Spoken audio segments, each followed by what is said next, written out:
सत श्री अकाल जी। चढ़दी कला टाइम टीवी वेख रहे सारे दर्शकों का स्वागत है। पंजाबी खबरों के इस बुलेटिन दे विच मैं हाँ तुहाडे नाल मनदीप कौर खालसा ते शुरुआत विच एक नज़र मार लेने हाँ खास खबरों ते।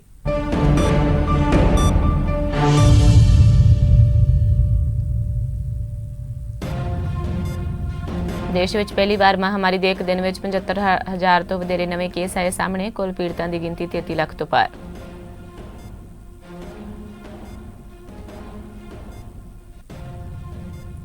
पंजाब विच भी कोरोना कहर जारी। 1746 नवे मरीज हुए रिपोर्ट। कोरोना के कारण पंजाब में हुण तक 47,836 लोग पॉजिटिव।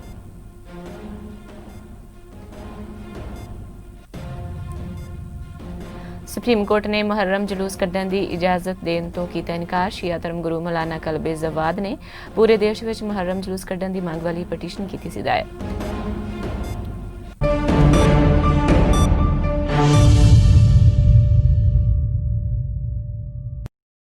ਤੇ ਖਬਰਾਂ ਦੀ ਸ਼ੁਰੂਆਤ ਕਰ ਲੈਨੇ ਆ। ਦੇਸ਼ ਵਿੱਚ ਪਹਿਲੀ ਵਾਰ ਕੋਰੋਨਾ ਦੇ ਇੱਕ ਦਿਨ ਵਿੱਚ 75,000 ਤੋਂ ਵਧੇਰੇ ਨਵੇਂ ਕੇਸ ਸਾਹਮਣੇ ਆਏ ਨੇ। ਇਸ ਦੇ ਕਾਰਨ ਪੀੜਤਾਂ ਦੀ ਗਿਣਤੀ 33 ਲੱਖ ਤੋਂ ਪਾਰ ਹੋ ਗਈ ਹੈ।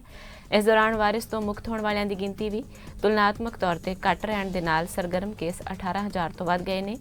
ਕੇਂਦਰੀ ਸਿਹਤ ਅਤੇ ਪਰਿਵਾਰ ਕਲਿਆਣ ਮੰਤਰਾਲੇ ਵੱਲੋਂ ਜਾਰੀ ਅੰਕੜਿਆਂ ਦੇ ਮੁਤਾਬਕ ਪਿਛਲੇ 24 ਘੰਟਿਆਂ ਦੌਰਾਨ 75,760 ਨਵੇਂ ਕੇਸ ਆਏ ਨੇ ਅਤੇ ਇਸ ਨਾਲ पीड़ितां दा अंकड़ा 33,10,235 हो गया है। कोरोना मरीजों की गिनती में होया यह वाधा दुनिया के किसी भी देश में एक दिन में दर्ज किया गया सब तो वड्डा तीजा अंकड़ा है। पिछले 24 घंटों दौरान 56,013 मरीज ठीक भी हुए हैं। इस नाल ठीक होने वालों की गिनती हुण 25,23,772 हो गई है। ठीक होने वालों की तुलना में वायरस के नवे केस वध होने के नाल सरगर्म केसां में 18,724 का वाधा होया है ते यह गिनती 7,25,991 हो गई है। एक दिन में कोरोना के कारण 1,023 लोगों की मौत हुई है। इस नाल मृतकों का अंकड़ा 60,472 हो गया है।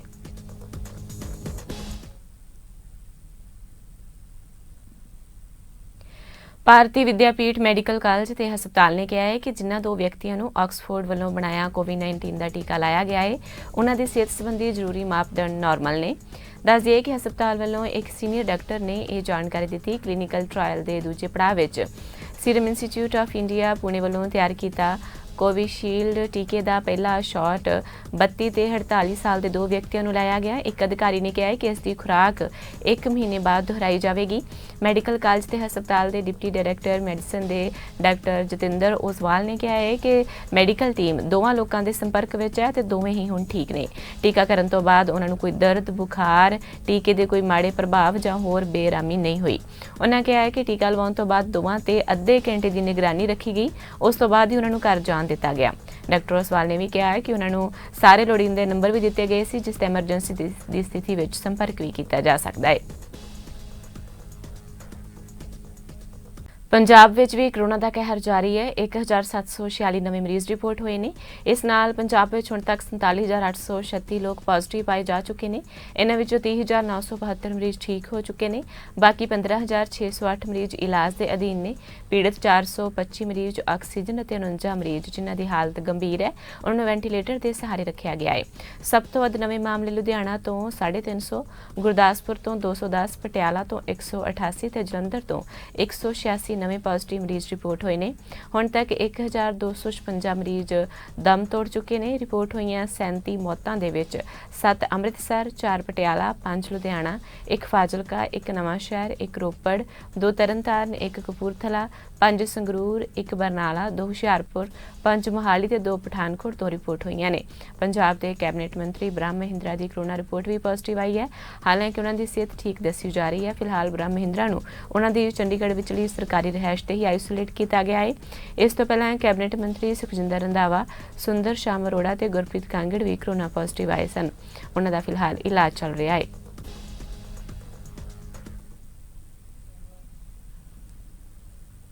ਹੁਸ਼ਿਆਰਪੁਰ ਜ਼ਿਲ੍ਹੇ ਵਿੱਚ 103 ਕੋਰੋਨਾ ਪੋਜ਼ਿਟਿਵ ਮਰੀਜ਼ਾਂ ਦੀ ਪੁਸ਼ਟੀ ਹੋਣ ਦੇ ਨਾਲ ਕੁੱਲ ਪੋਜ਼ਿਟਿਵ ਮਰੀਜ਼ਾਂ ਦੀ ਗਿਣਤੀ ਹੁਣ 1,327 ਹੋ ਗਈ ਹੈ, ਜਦਕਿ 2 ਮਰੀਜ਼ਾਂ ਦੀ ਮੌਤ ਹੋਣ ਦੇ ਨਾਲ ਕੁੱਲ ਮੌਤਾਂ ਦੀ ਗਿਣਤੀ 35 ਹੋ ਗਈ ਹੈ। ਇਸ ਸੰਬੰਧੀ ਜਾਣਕਾਰੀ ਦਿੰਦਿਆਂ civil surgeon doctor Jasvir Singh ਨੇ ਦੱਸਿਆ ਕਿ 1,542 ਸੈਂਪਲਸ ਦੀਆਂ ਰਿਪੋਰਟਸ ਦੇ ਵਿੱਚੋਂ ਜ਼ਿਲ੍ਹੇ ਵਿੱਚ ਵੱਖ-ਵੱਖ ਸਿਹਤ ਬਲਾਕਾਂ ਨਾਲ ਸੰਬੰਧਿਤ 103 ਸੈਂਪਲ ਪੋਜ਼ਿਟਿਵ ਨੇ।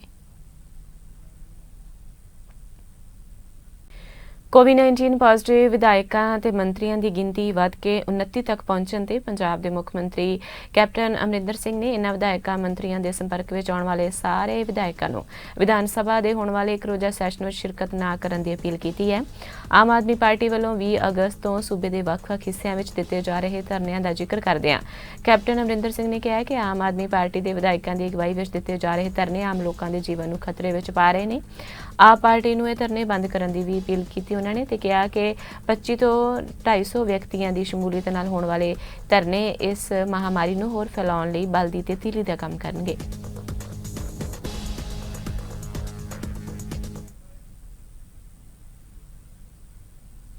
ਪੰਜਾਬ ਵਿੱਚ ਕੋਰੋਨਾ ਵਾਇਰਸ ਦੇ ਚੱਲਦਿਆਂ ਜੱਜਾਂ, ਵਕੀਲਾਂ, ਸਟਾਫ ਅਤੇ ਪ੍ਰਾਰਥੀਆਂ ਦੀ ਸੁਰੱਖਿਆ ਨੂੰ ਮੱਦੇਨਜ਼ਰ ਰੱਖਦੇ ਹੋਏ ਪੰਜਾਬ ਅਤੇ ਹਰਿਆਣਾ ਹਾਈ ਕੋਰਟ ਨੇ 1 ਸਤੰਬਰ ਤੋਂ ਲੈ ਕੇ 30 ਸਤੰਬਰ ਤੱਕ ਦੇ ਨਿਰਧਾਰਿਤ ਕੇਸਾਂ ਦੀ ਸੁਣਵਾਈ ਟਾਲਦੇ ਹੋਏ ਦਸੰਬਰ ਅਤੇ ਜਨਵਰੀ 2021 ਵਿੱਚ ਤਰੀਕਾਂ ਨਿਸ਼ਚਿਤ ਕੀਤੀਆਂ ਨੇ, ਜਦਕਿ ਅਤੀ ਜ਼ਰੂਰੀ ਕੇਸਾਂ ਦੀ ਸੁਣਵਾਈ ਹੋ ਰਹੀ ਹੈ।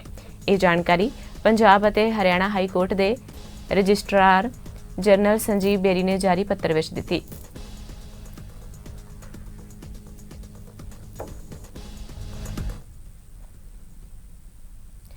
ਭਾਰਤ ਦੇ ਕਦਮ ਸਵੈ-ਨਿਰਭਰਤਾ ਵੱਲ ਵੱਧ ਚੁੱਕੇ ਨੇ। ਐਨਸੀਸੀ ਕੈਂਡੀਡੇਟ ਦੀ ਆਨਲਾਈਨ ਸਿਖਲਾਈ ਦੇ ਲਈ ਇੱਕ ਐਪ ਲਾਂਚ ਕਰਨ ਤੋਂ ਬਾਅਦ ਭਾਰਤ ਸਵਦੇਸ਼ੀ ਹਥਿਆਰ ਵੀ ਹੁਣ ਤਿਆਰ ਕਰ ਸਕਦਾ ਹੈ। ਇੱਕ ਵੈਬ ਸੈਮੀਨਾਰ ਨੂੰ ਸੰਬੋਧਨ ਕਰਦਿਆਂ ਰੱਖਿਆ ਮੰਤਰੀ ਰਾਜਨਾਥ ਸਿੰਘ ਨੇ ਕਿਹਾ ਹੈ ਕਿ ਇੱਕ ਬਿਹਤਰ ਢੰਗ ਦੇ ਨਾਲ ਵਿਸ਼ਵ ਵਿੱਚ ਯੋਗਦਾਨ ਪਾਉਣ ਦੇ ਲਈ ਸਵੈ-ਨਿਰਭਰ ਹੋਣਾ ਚਾਹੁੰਦੇ ਹਾਂ। ਇਸ ਦਿਸ਼ਾ ਵਿੱਚ 101 ਰੱਖਿਆ ਵਸਤੂਆਂ ਦੇ ਆਯਾਤ ਤੇ ਪਾਬੰਦੀ ਵਰਗੇ ਕੁਝ ਦਲੇਰਾਨਾ ਨੀਤੀਗਤ ਸੁਧਾਰ ਕੀਤੇ ਗਏ ਨੇ।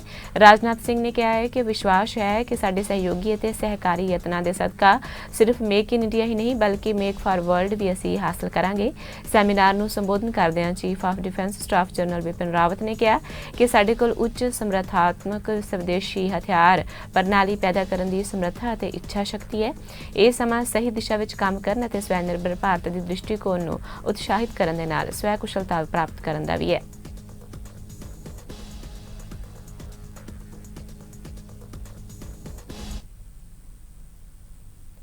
ਸੁਪਰੀਮ ਕੋਰਟ ਨੇ ਮੁਹर्रम ਜਲੂਸ ਕੱਢਣ ਦੀ ਇਜਾਜ਼ਤ ਦੇਣ ਤੋਂ ਇਨਕਾਰ ਕਰ ਦਿੱਤਾ ਹੈ। ਸ਼ੀਆ ਧਰਮਗੁਰੂ ਮੌਲਾਨਾ ਕਲਬੇ ਜ਼ਵਾਦ ਨੇ ਪੂਰੇ ਦੇਸ਼ ਦੇ ਵਿੱਚ ਮੁਹर्रम ਕੱਢਣ ਦੀ ਮੰਗ ਵਾਲੀ ਪਟੀਸ਼ਨ ਦਾਇਰ ਕੀਤੀ ਸੀ। ਇਸ ਤੇ ਸੁਪਰੀਮ ਕੋਰਟ ਨੇ ਇਜਾਜ਼ਤ ਦੇਣ ਤੋਂ ਇਨਕਾਰ ਕਰ ਦਿੱਤਾ ਹੈ। ਕੋਰੋਨਾ ਦੇ ਵਾਧੇ ਕਹਿਰ ਨੂੰ ਦੇਖਦੇ ਹੋਏ ਇਹ ਫੈਸਲਾ ਲਿਆ ਗਿਆ ਹੈ। ਸੁਪਰੀਮ ਕੋਰਟ ਦੀ ਬੈਂਚ ਨੇ ਕਿਹਾ ਕਿ ਜਨਰਲ ਆਰਡਰ ਦੀ ਮਨਜ਼ੂਰੀ ਅਰਾਜਕਤਾ ਪੈਦਾ ਕਰ ਸਕਦੀ ਹੈ। ਸੁਣਵਾਈ ਦੌਰਾਨ ਸੁਪਰੀਮ ਕੋਰਟ ਨੇ ਕਿਹਾ ਹੈ ਕਿ ਇੱਕ ਵਿਸ਼ੇਸ਼ ਭਾਈਚਾਰੇ ਨੂੰ ਕੋਵਿਡ ਨੂੰ ਫੈਲਾਉਣ ਲਈ ਨਿਸ਼ਾਨਾ ਬਣਾਇਆ ਜਾਵੇਗਾ। ਉਹਨਾਂ ਆਦੇਸ਼ਾਂ ਨੂੰ ਅਸੀਂ ਪਾਸ ਨਹੀਂ ਕਰਾਂਗੇ ਜੋ ਇੰਨੇ ਲੋਕਾਂ ਦੀ ਸਿਹਤ ਨੂੰ ਜੋਖਮ ਵਿੱਚ ਪਾ ਸਕਦੇ ਨੇ।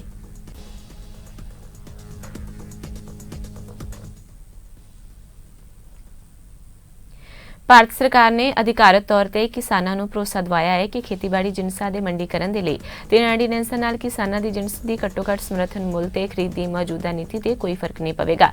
ਕੇਂਦਰ ਸਰਕਾਰ ਨੇ ਸਪਸ਼ਟ ਕੀਤਾ ਹੈ ਕਿ ਖੇਤੀਬਾੜੀ ਜਿਨਸਾਂ ਦੀ ਸਰਕਾਰੀ ਏਜੰਸੀਆਂ ਰਾਹੀਂ ਘੱਟੋ-ਘੱਟ ਸਮਰਥਨ ਮੁੱਲ ਤੇ ਖਰੀਦ ਦੀ ਮੌਜੂਦਾ ਨੀਤੀ ਵਿੱਚ ਤਬਦੀਲੀ ਨਹੀਂ ਕੀਤੀ ਗਈ। ਭਾਰਤ ਸਰਕਾਰ ਨੇ ਐਲਾਨ ਕੀਤਾ ਹੈ ਕਿ ਸਰਕਾਰੀ ਖਰੀਦ ਅਤੇ ਘੱਟੋ-ਘੱਟ ਸਮਰਥਨ ਮੁੱਲ ਨਾ ਸਿਰਫ ਜਾਰੀ ਰਹੇਗਾ ਬਲਕਿ ਕੇਂਦਰ ਸਰਕਾਰ ਦੀ ਤਰਜੀਹ ਬਣਿਆ ਰਹੇਗਾ।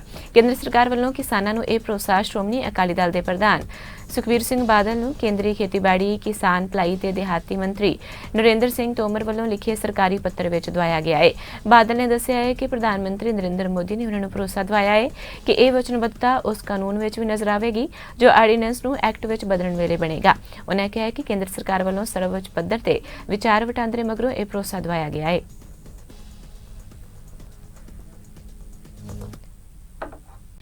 ਕੈਪਟਨ ਸਰਕਾਰ ਵੱਲੋਂ ਅੱਜ ਦੇ ਵਿਧਾਨ ਸਭਾ ਸੈਸ਼ਨ ਵਿੱਚ ਖੇਤੀ ਆਰਡੀਨੈਂਸ ਦੇ ਵਿਰੁੱਧ ਮਤਾ ਨਾ ਲਿਆਉਣ ਦੇ ਰੋਸ ਵਜੋਂ ਕਿਸਾਨ ਜਥੇਬੰਦੀ ਵੱਲੋਂ ਹਚਨਾਲਾ ਵਿਖੇ ਸਰਕਾਰ ਦੇ ਵਿਰੁੱਧ ਪ੍ਰਦਰਸ਼ਨ ਕੀਤਾ ਗਿਆ। ਇਸ ਮੌਕੇ ਕਿਸਾਨਾਂ ਨੇ ਮੰਗ ਕੀਤੀ ਕਿ ਵਿਧਾਨ ਸਭਾ ਦੇ ਸੈਸ਼ਨ ਵਿੱਚ ਖੇਤੀ ਆਰਡੀਨੈਂਸ ਵਿਰੁੱਧ ਮਤਾ ਪਾਸ ਕੀਤਾ ਜਾਵੇ। ਇਸ ਮੌਕੇ ਕਿਸਾਨ ਆਗੂਆਂ ਨੇ ਕਿਹਾ ਕਿ ਮੋਦੀ ਸਰਕਾਰ ਕਿਸਾਨ ਵਿਰੋਧੀ ਹੈ।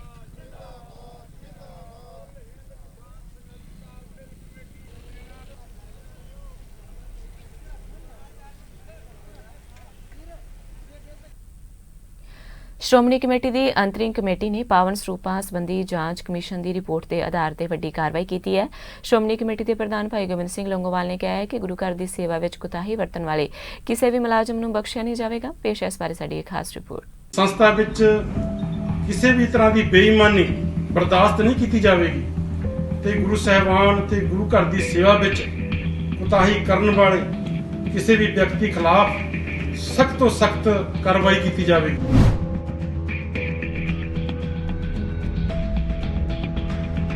ਬਾਜ ਸਿੰਘ ਕਲਰਕ ਇਹਨਾਂ ਨੂੰ ਤੁਰੰਤ ਸਰਵਿਸ ਤੋਂ ਡਿਸਮਿਸ ਕੀਤਾ ਜਾਂਦਾ ਹੈ।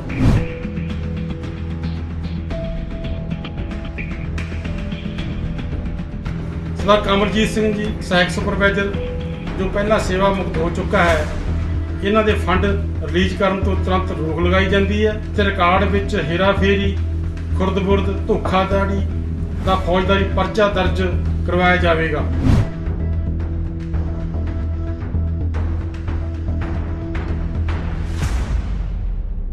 ਦਲਵੀਰ ਸਿੰਘ ਹੈਲਪਰ ਇਹਨਾਂ ਨੂੰ ਤੁਰੰਤ ਸਰਵਿਸ ਤੋਂ ਡਿਸਮਿਸ ਕੀਤਾ ਜਾਂਦਾ ਹੈ। ਇਹਨਾਂ ਤਿੰਨਾਂ ਸਮੇਤ ਫੌਜਦਾਰੀ ਦਾ ਪਰਚਾ ਦਰਜ ਕਰਵਾਇਆ ਜਾਵੇਗਾ।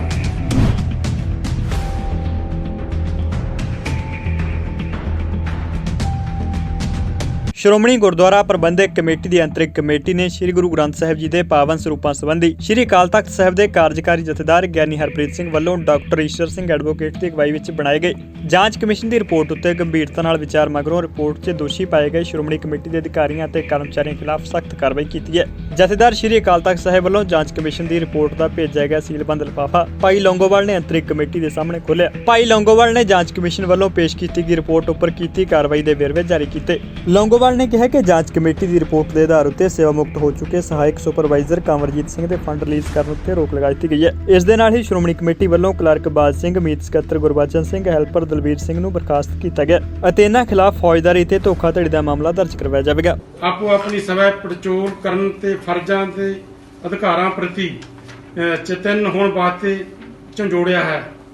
ਸੰਸਥਾ ਵਿੱਚ ਕਿਸੇ ਵੀ ਤਰ੍ਹਾਂ ਦੀ ਬੇਈਮਾਨੀ ਬਰਦਾਸ਼ਤ ਨਹੀਂ ਕੀਤੀ ਜਾਵੇਗੀ ਤੇ ਗੁਰੂ ਸਾਹਿਬਾਨ ਤੇ ਗੁਰੂ ਘਰ ਦੀ ਸੇਵਾ ਵਿੱਚ ਕੁਤਾਹੀ ਕਰਨ ਵਾਲੇ ਕਿਸੇ ਵੀ ਵਿਅਕਤੀ ਖਿਲਾਫ ਸਖਤ ਤੋਂ ਸਖਤ ਕਾਰਵਾਈ ਕੀਤੀ ਜਾਵੇਗੀ। ਮੀਟਿੰਗ ਵਿੱਚ ਸਰਬਸੰਮਤੀ ਨਾਲ ਜਾਂਚ ਰਿਪੋਰਟ ਅਨੁਸਾਰ ਹੇਠ ਲਿਖੇ ਫੈਸਲੇ ਜਿਹੜੇ ਨੇ ਉਹ ਲਏ ਗਏ ਨੇ।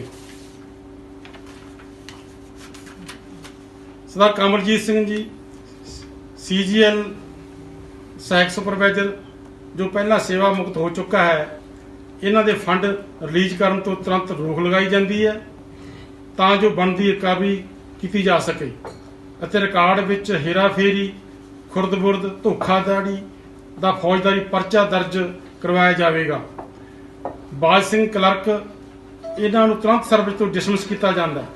ਇਸ ਦੇ ਖਿਲਾਫ ਸਰਦਾਰ ਕਮਲਜੀਤ ਸਿੰਘ ਦੇ ਨਾਲ ਫੌਜਦਾਰੀ ਦਾ ਪਰਚਾ ਦਰਜ ਕਰਵਾਇਆ ਜਾਵੇਗਾ। ਸਰਦਾਰ ਗੁਰਬਚਨ ਸਿੰਘ, ਮੀਤ ਸਕੱਤਰ ਇਹਨਾਂ ਨੂੰ ਤੁਰੰਤ ਸਰਵਿਸ ਤੋਂ ਡਿਸਮਿਸ ਕੀਤਾ ਜਾਂਦਾ ਹੈ ਅਤੇ ਉਪਰੋਕਤ ਦੋਨਾਂ ਸਮੇਤ ਫੌਜਦਾਰੀ ਦਾ ਪਰਚਾ ਦਰਜ ਕਰਵਾਇਆ ਜਾਵੇਗਾ। ਦਲਵੀਰ ਸਿੰਘ ਹੈਲਪਰ ਇਹਨਾਂ ਨੂੰ ਤੁਰੰਤ ਸਰਵਿਸ ਤੋਂ ਡਿਸਮਿਸ ਕੀਤਾ ਜਾਂਦਾ ਹੈ। ਇਹਨਾਂ ਤਿੰਨਾਂ ਸਮੇਤ ਫੌਜਦਾਰੀ ਦਾ ਪਰਚਾ ਦਰਜ ਕਰਵਾਇਆ ਜਾਵੇਗਾ। ਇਸ ਤੋਂ ਇਲਾਵਾ ਸ਼੍ਰੋਮਣੀ ਕਮੇਟੀ ਵੱਲੋਂ ਕੁਲਵੰਤ ਸਿੰਘ ਅਤੇ ਜਸਪ੍ਰੀਤ ਸਿੰਘ ਜਲਦਸਾਜ ਦਾ ਜਲਦਾਂ ਦਾ ਠੇਕਾ ਰੱਦ ਕੀਤਾ ਗਿਆ ਅਤੇ ਇਹਨਾਂ ਖਿਲਾਫ ਵੀ ਕਾਨੂੰਨੀ ਕਾਰਵਾਈ ਕਰਨ ਦੀ ਗੱਲ ਕਹੀ ਗਈ ਹੈ। ਇਸ ਦੇ ਨਾਲ ਹੀ CS ਸਤਿੰਦਰ ਸਿੰਘ ਕੋਹਲੀ ਅਤੇ SS ਕੋਹਲੀ ਦੀਆਂ ਸੇਵਾਵਾਂ ਖਤਮ ਕਰ ਦਿੱਤੀਆਂ ਗਈਆਂ ਨੇ ਤੇ ਹੋਰ ਕਈ ਅਧਿਕਾਰੀਆਂ ਖਿਲਾਫ ਵੀ ਕਾਨੂੰਨੀ ਕਾਰਵਾਈ ਕਰਨ ਦੀ ਗੱਲ ਆਖੀ ਜਾ ਰਹੀ ਹੈ। ਕੁਲਵੰਤ ਸਿੰਘ ਜਲਦਸਾਜ, ਸਰਦਾਰ ਜਸਪ੍ਰੀਤ ਸਿੰਘ ਜਲਦਸਾਜ, ਇਹਨਾਂ ਦਾ ਜਲਦਾਂ ਦਾ ਠੇਕਾ ਤੁਰੰਤ ਰੱਦ ਕੀਤਾ ਜਾਂਦਾ ਹੈ। Satinder Singh Kohli chartered account SS Kohli and associated ਇਹਨਾਂ ਦੀਆਂ ਸੇਵਾਵਾਂ ਤੁਰੰਤ ਖਤਮ ਕੀਤੀਆਂ ਜਾਂਦੀਆਂ ਹਨ ਅਤੇ ਜਾਂਚ ਕਮਿਸ਼ਨ ਵੱਲੋਂ ਇਸ ਖਿਲਾਫ ਦਿੱਤੀ ਰਿਪੋਰਟ ਅਨੁਸਾਰ ਇਸ ਪਾਸੋਂ 75% ਰਿਕਵਰੀ ਕਰਨ ਲਈ ਕਾਨੂੰਨੀ ਕਾਰਵਾਈ ਕੀਤੀ ਜਾਵੇਗੀ। ਜੁਝਾਰ ਸਿੰਘ ਸਹਾਇਕ ਅਕਾਊਂਟੈਂਟ ਇਹਨਾਂ ਨੂੰ ਤੁਰੰਤ ਸਰਵਿਸ ਤੋਂ ਡਿਸਮਿਸ ਕੀਤਾ ਜਾਂਦਾ ਹੈ ਅਤੇ ਕਾਨੂੰਨੀ ਫੌਜਦਾਰੀ ਕਾਰਵਾਈ ਕੀਤੀ ਜਾਵੇਗੀ। ਸਰਦਾਰ ਅਮਰਜੀਤ ਸਿੰਘ ਸੇਵਾਦਾਰ ਅੰਗੀਠਾ ਸਾਹਿਬ, ਗੋਇੰਦਵਾਲ ਸਾਹਿਬ, ਇਹਨਾਂ ਦੀਆਂ ਸੇਵਾਵਾਂ ਤੁਰੰਤ ਖਤਮ ਕੀਤੀਆਂ ਜਾਂਦੀਆਂ ਹਨ। ਸਰਦਾਰ ਪਰਮਜੀਤ ਸਿੰਘ ਜੀ ਇੰਚਾਰਜ, ਇਹਨਾਂ ਨੂੰ ਤੁਰੰਤ ਸਸਪੈਂਡ ਕੀਤਾ ਜਾਂਦਾ ਹੈ ਤੇ ਅਗਲੇਰੀ ਵਿਭਾਗੀ ਕਾਰਵਾਈ ਕੀਤੀ ਜਾਵੇਗੀ। ਇੱਕ ਗੁਰਮੁਖ ਸਿੰਘ ਸੁਪਰਵਾਈਜ਼ਰ, ਇਹਨਾਂ ਨੂੰ ਤੁਰੰਤ ਸਸਪੈਂਡ ਕੀਤਾ ਜਾਂਦਾ ਹੈ ਅਤੇ ਅਗਲੇਰੀ ਵਿਭਾਗੀ ਕਾਰਵਾਈ ਕੀਤੀ ਜਾਵੇਗੀ। ਅਗਲੀ ਕਾਨੂੰਨੀ ਕਾਰਵਾਈ ਕਰਨ ਦੇ ਲਈ ਸਰਦਾਰ ਹਰਜਿੰਦਰ ਸਿੰਘ ਜੀ ਧਾਮੀ ਜਨਰਲ ਸਕੱਤਰ ਸਾਹਿਬ ਦੀ ਅਗਵਾਈ ਵਿੱਚ ਇੱਕ ਸਬ ਕਮੇਟੀ ਬਣਾਈ ਜਾਵੇਗੀ ਜੋ ਸਾਰੇ ਕਾਨੂੰਨੀ ਪੱਖਾਂ ਤੇ ਦੂਜੇ ਪੱਖਾਂ ਨੂੰ ਲੈ ਕੇ ਜਿਹੜਾ ਇਹ ਦੇਖਣਗੇ ਤੇ ਪਰਚੇ ਦਰਜ ਕਰਵਾਉਣਗੇ। ਦੱਸ ਦਈਏ ਕਿ ਸ਼੍ਰੋਮਣੀ ਗੁਰਦੁਆਰਾ ਪ੍ਰਬੰਧਕ ਕਮੇਟੀ ਦੀ 13 ਮੈਂਬਰੀ ਅੰਤਰਿਕ ਕਮੇਟੀ ਦੀ ਇਕੱਤਰਤਾ ਸ੍ਰੀ ਗੁਰੂ ਰਾਮਦਾਸ ਮੈਡੀਕਲ ਕਾਲਜ ਅਤੇ ਹਸਪਤਾਲ ਬੱਲਾ ਵਿਖੇ ਹੋਈ। ਸ਼੍ਰੋਮਣੀ ਕਮੇਟੀ ਵੱਲੋਂ ਅਗਲੇਰੀ ਕਾਨੂੰਨੀ ਕਾਰਵਾਈ ਕਰਨ ਲਈ ਜਨਰਲ ਸਕੱਤਰ ਹਰਜਿੰਦਰ ਸਿੰਘ ਧਾਮੀ ਦੀ ਅਗਵਾਈ ਹੇਠ ਸਬ ਕਮੇਟੀ ਬਣਾਈ ਜਾਵੇਗੀ ਜੋ ਕਾਨੂੰਨੀ ਅਤੇ ਵਿਭਾਗੀ ਪੱਖਾਂ ਅਨੁਸਾਰ ਦੋਸ਼ੀਆਂ ਖਿਲਾਫ ਕਾਰਵਾਈ ਕਰੇਗੀ। ਚੜ੍ਹਦੀ ਕਲਾ ਟਾਈਮ ਟੀਵੀ ਲਈ ਨਿਊਜ਼ ਡੈਸਕ ਤੋਂ ਹਰਪ੍ਰੀਤ ਸਿੰਘ ਤੇ ਅੰਮ੍ਰਿਤਸਰ ਤੋਂ ਬਬਲੂ ਮਹਾਜਨ ਦੀ ਰਿਪੋਰਟ। ਮੁਹਾਲੀ ਅਦਾਲਤ ਨੇ ਸਾਬਕਾ ਡੀਜੀਪੀ ਸਮੇਤ ਸਿੰਘ ਸੈਣੀ ਦੀ ਗ੍ਰਿਫਤਾਰੀ ਤੇ ਰੋਕ 2 ਦਿਨ ਲਈ ਹੋਰ ਵਧਾਉਂਦੇ ਹੋਏ ਅਗਲੀ ਸੁਣਵਾਈ 29 ਅਗਸਤ ਤੇ ਪਾ ਦਿੱਤੀ ਹੈ। ਪਟੀਸ਼ਨਰ ਦੇ ਵਕੀਲ ਪ੍ਰਦੀਪ ਵਿਰਕ ਨੇ ਕਿਹਾ ਕਿ 29 ਅਗਸਤ ਨੂੰ ਸੈਣੀ ਦੀ ਅਰਜ਼ੀ ਤੇ ਬਹਿਸ ਮੁਕੰਮਲ ਹੋਵੇਗੀ ਤੇ ਇਸ ਤੋਂ ਬਾਅਦ ਅਦਾਲਤ ਆਪਣਾ ਫੈਸਲਾ ਸੁਣਾਵੇਗੀ।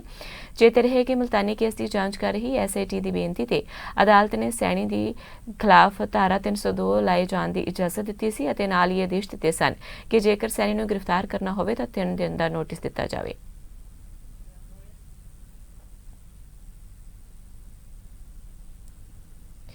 ਪਟਿਆਲਾ ਵਿੱਚ ਬਿਜਲੀ ਵਿਭਾਗ ਤੇ ਪੁਲਿਸ ਵਿਭਾਗ ਆਮੋ ਸਾਹਮਣੇ ਨੇ। ਬਿਜਲੀ ਵਿਭਾਗ ਵੱਲੋਂ ਬਿੱਲ ਅਦਾ ਨਾ ਕਰਨ ਵਾਲੇ ਪੁਲਿਸ ਥਾਣਿਆਂ ਦੇ ਬਿਜਲੀ ਕਨੈਕਸ਼ਨ ਕੱਟੇ ਗਏ ਸਨ, ਜਿਸ ਤੋਂ ਬਾਅਦ ਪੁਲਿਸ ਮਹਿਕਮੇ ਦੇ ਮੁਲਾਜ਼ਮਾਂ ਵੱਲੋਂ ਬਿਜਲੀ ਦਫ਼ਤਰ ਦੇ ਨਜ਼ਦੀਕ ਨਾਕੇ ਲਾ ਕੇ ਬਿਜਲੀ ਕਾਮਿਆਂ ਦੇ ਚਲਾਨ ਕੱਟੇ ਗਏ।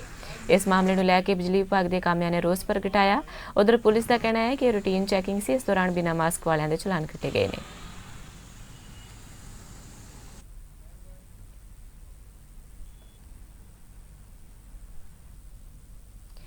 ਬੇਸ਼ੱਕ ਸਰਕਾਰਾਂ ਵੱਲੋਂ ਦੇਸ਼ ਲਈ ਕੁਰਬਾਨ ਹੋਣ ਵਾਲੇ ਸੈਨਿਕਾਂ ਦੀ ਸ਼ਹਾਦਤ ਮੌਕੇ ਵਾਅਦੇ ਤਾਂ ਬਹੁਤ ਸਾਰੇ ਕੀਤੇ ਜਾਂਦੇ ਨੇ, ਪਰ ਇਹ ਵਾਅਦੇ ਕਿੰਨੇ ਕੁ ਵਫਾ ਹੁੰਦੇ ਨੇ, ਇਸ ਦੀ ਮਿਸਾਲ ਬੁਢਲਾਡਾ ਨੇੜਲੇ ਪਿੰਡ ਦਾਤੇਵਾਸ ਦੇ ਸ਼ਹੀਦ ਜੋਗਿੰਦਰ ਸਿੰਘ ਦੇ ਪਰਿਵਾਰ ਦੇ ਕੋਲ ਜਾ ਕੇ ਦੇਖੀ ਜਾ ਸਕਦੀ ਹੈ।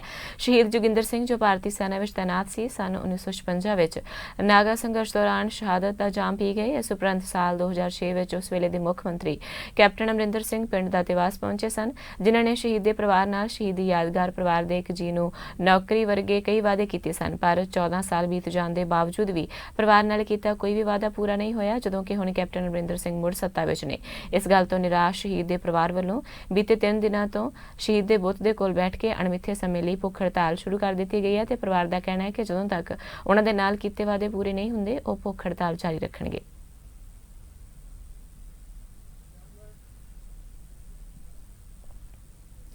ਕੰਬਾਈਨ ਸੰਘਰਸ਼ ਕਮੇਟੀ ਤਰਨਤਾਰਨ ਵੱਲੋਂ ਸਰਕਾਰ ਦੀਆਂ ਨੀਤੀਆਂ ਨੂੰ ਲੈ ਕੇ ਚੀਫ ਸੈਕਟਰੀ ਕਾਹਨ ਸਿੰਘ ਪੰਨੂ ਵੱਲੋਂ ਜਾਰੀ ਬਿਆਨ ਕੰਬਾਈਨ ਦੇ ਉੱਪਰ ਸੁਪਰ SM ਲਗਵਾਉਣ ਨੂੰ ਲੈ ਕੇ ਸਰਕਾਰ ਤੇ ਚੀਫ ਸੈਕਟਰੀ ਕਾਹਨ ਸਿੰਘ ਪੰਨੂ ਦੇ ਖਿਲਾਫ ਰੋਸ ਪ੍ਰਦਰਸ਼ਨ ਕੀਤਾ ਗਿਆ ਤੇ ਪੁਤਲਾ ਵੀ ਫੂਕਿਆ ਗਿਆ। ਇਸ ਮੌਕੇ ਤੇ ਜ਼ਿਲ੍ਹਾ ਪ੍ਰਧਾਨ ਪਰਮਜੀਤ ਸਿੰਘ ਨੇ ਪੱਤਰਕਾਰਾਂ ਦੇ ਨਾਲ ਗੱਲਬਾਤ ਕਰਦਿਆਂ ਕਿਹਾ ਕਿ ਸਰਕਾਰ ਤੇ ਚੀਫ ਸੈਕਟਰੀ ਕਾਹਨ ਸਿੰਘ ਪੰਨੂ ਵੱਲੋਂ ਇੱਕ ਬਿਆਨ ਜਾਰੀ ਕੀਤਾ ਗਿਆ ਹੈ ਅਤੇ ਹਰ ਇੱਕ ਕੰਬਾਈਨ ਮਾਲਕ ਨੂੰ ਆਪਣੀ ਕੰਬਾਈਨ ਤੇ ਸੁਪਰ SM ਲਾਉਣਾ ਬਹੁਤ ਜ਼ਰੂਰੀ ਹੋਵੇਗਾ। ਅਗਰ ਜਿਸ ਕੰਬਾਈਨ ਤੇ ਨਾ ਲੱਗਾ ਤਾਂ ਉਸ ਕੰਬਾਈਨ ਦੇ ਮਾਲਕ ਨੂੰ 6 ਸਾਲ ਦੀ ਕੈਦ ਤੇ ਭਾਰੀ ਜੁਰਮਾਨਾ ਹੋਵੇਗਾ। ਜਿਸ ਦਿਨ ਖੇਦੀ ਕਰਦਿਆਂ ਸਰਕਾਰ ਦਾ ਪਿੱਟ ਸਿਆਪਾ ਕੀਤਾ ਗਿਆ ਤੇ ਕਾਹਨ ਸਿੰਘ ਪੰਨੂ ਦਾ ਪੁਤਲਾ ਫੂਕ ਕੇ ਰੋਸ ਪ੍ਰਗਟ ਕੀਤਾ ਗਿਆ।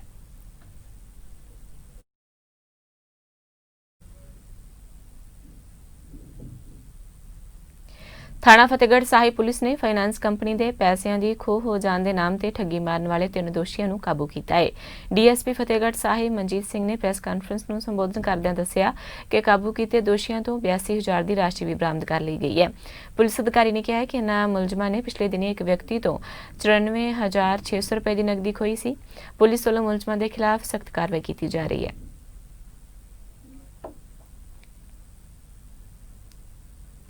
ਬਨੂੜ ਵਿੱਚ ਇੱਕ ਟਰੱਕ ਡਰਾਈਵਰ ਨੇ ਬਨੂੜ ਅਤੇ ਜੰਗਪੁਰਾ ਦੇ ਵਿਚਕਾਰ ਬਣੇ ਬਜਾਜ ਇਲੈਕਟ੍ਰੀਕਲ ਗੋਡਾਊਨ ਦੇ ਬਾਹਰ ਖੜੇ ਟਰੱਕ ਤੇ ਰੱਸੀ ਬੰਨ੍ਹ ਕੇ ਫਾਹਾ ਲੈ ਕੇ ਆਪਣੀ ਜੀਵਨ ਲੀਲਾ ਖਤਮ ਕਰ ਲਈ।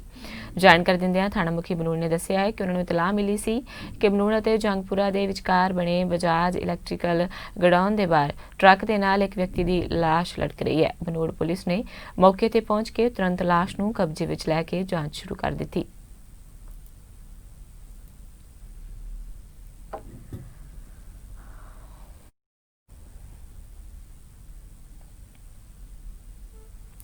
ਤਰਨਤਾਰਨ CIA ਸਟਾਫ ਵੱਲੋਂ 2 ਵਿਅਕਤੀਆਂ ਨੂੰ 4 ਕਿਲੋ ਅਫੀਮ ਸਮੇਤ ਕਾਬੂ ਕੀਤਾ ਗਿਆ। ਭਿੱਖੀਵਿੰਡ ਦੇ ਨਜ਼ਦੀਕ ਲਾਏ ਨਾਕੇ ਦੌਰਾਨ ਇੱਕ ਕਾਰ ਨੂੰ ਰੋਕਣ ਤੇ ਉਸ ਦੀ ਤਲਾਸ਼ੀ ਲੈਣ ਉਪਰੰਤ 4 ਕਿਲੋ ਅਫੀਮ ਸਹਿਤ 2 ਵਿਅਕਤੀਆਂ ਨੂੰ ਕਾਬੂ ਕੀਤਾ ਗਿਆ, ਜਿਨ੍ਹਾਂ ਦੇ ਖਿਲਾਫ ਕਾਰਵਾਈ ਕੀਤੀ ਜਾ ਰਹੀ ਹੈ। ਖਬਰਾਂ ਦੇ ਇਸ ਬੁਲੇਟਿਨ ਵਿੱਚ ਫਿਲਹਾਲ ਇੰਨਾ ਹੀ। ਹੁਣ ਤੁਸੀਂ ਮੈਨੂੰ ਮਨਦੀਪ ਕੌਰ ਖਾਲਸਾ ਨੂੰ ਦਿਓ ਆਗਿਆ। ਧੰਨਵਾਦ ਜੀ।